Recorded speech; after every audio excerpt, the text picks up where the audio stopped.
नमस्कार, मैं आपके साथ खुशबू सिंह। स्वागत है आपका युग चरण पर। चलिए शुरुआत करते हैं बुलेटिन की। अमेरिका में राष्ट्रपति पद के लिए रिपब्लिकन पार्टी से उम्मीदवारी की रेस में शामिल भारतीय मूल के विवेक रामास्वामी ने कहा कि मैं एक हिंदू हूँ, मेरी आस्था ने ही मुझे प्रेसिडेंशियल कैंपेन तक पहुँचाया है। मेरा मानना है कि दुनिया में एक भगवान है। मुझे लगता है कि उन्होंने हम सबको किसी न किसी मकसद से यहाँ भेजा है। रामास्वामी ने आगे कहा कि मैं एक पारंपरिक घर में पला बड़ा हूँ।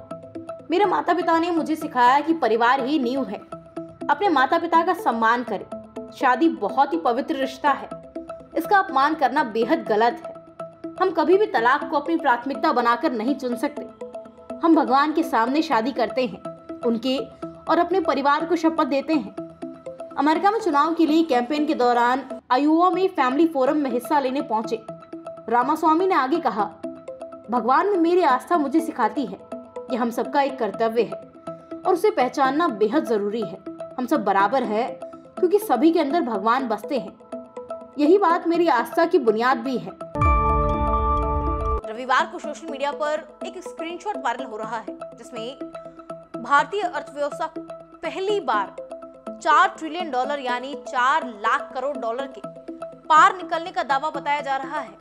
इस स्क्रीनशॉट को रविंद्र जडेजा की पत्नी और भाजपा विधायक रिवावा जडेजा, देवेंद्र फडणवीस और अर्जुन राम मेघवाल सहित कई बीजेपी नेताओं ने सोशल मीडिया प्लेटफॉर्म एक्स पर शेयर किया है।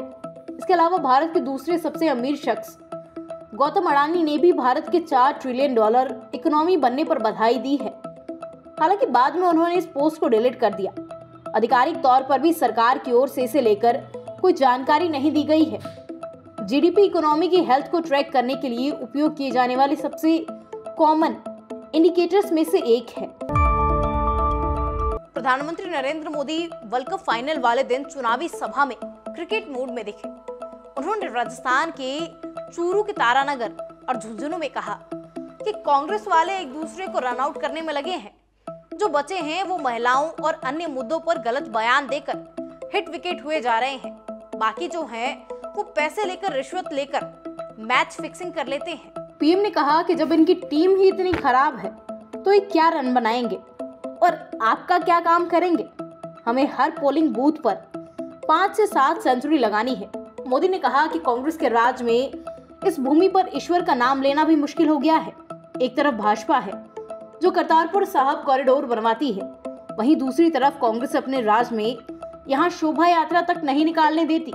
वो देवी देवताओं की शोभा यात्रा पर रोक लगाती है, लेकिन आतंकी संगठन पीएफआई की रैली को बढ़ावा देती है। राजस्थान में जादूगर की सरकार है तो वो छूमंतर करता रहता है। मोदी ने सड़क हादसे में मृत 6 पुलिसकर्मियों को भी श्रद्धांजलि दी। ये पुलिसकर्मी झुंझुनू में मोदी की सभा में ड्यूटी के लिए जा रहे थे। राहुल गांधी ने राजस्थान में गोठड़ा और दौसा में जनसभा को संबोधित किया। उन्होंने कहा कि भारत माता की जय का नारा लगता है, लेकिन ये भारत माता कौन है? मुझे पता लगाना है कि भारत माता में कौन कौन लोग हैं जिनसे भारत माता, वो आदिवासी कितने हैं, गरीब कितने हैं, अमीर कितने हैं, ये जानना चाहता हूँ। अगर हमें इस देश में मालूम ही नहीं कि गरीब कितने हैं, अमीर कितने हैं, तो भारत माता की जय का मतलब क्या है?